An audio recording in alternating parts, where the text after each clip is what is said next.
Cotton absorbs 27 times its weight in water and loses 90% of its insulation capability when wet, making it a surprisingly effective hypothermia trap.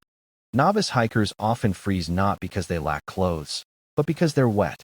Cotton acts like a sponge, holding moisture against your skin and sapping body heat 25 times faster than air.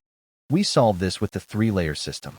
It's not just about stacking clothes. It's a thermodynamic machine where each part has a specific job: move moisture, trap heat, and block weather. Layer 1 is the base. You want merino wool or synthetic polyester. These fabrics use capillary action to pull sweat away from your skin to the outer surface, keeping your core dry even during hard exertion. Layer 2 is insulation. Fleece is durable, breathes well, and works when wet, but it's bulky.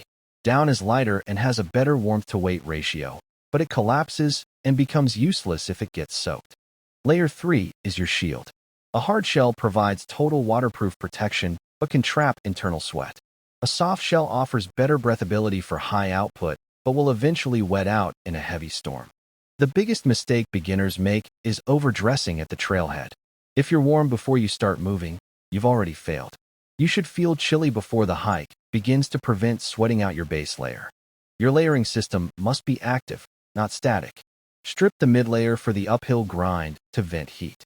Put it back on immediately when you stop for lunch to trap warmth before your body cools down. Gear is expensive, so prioritize your budget wisely. Splurge on a high-quality rain shell and base layer. Save money on fleece mid-layers. A budget fleece insulates nearly as well as a premium one. Stay dry, layer smart, and hike safe out there.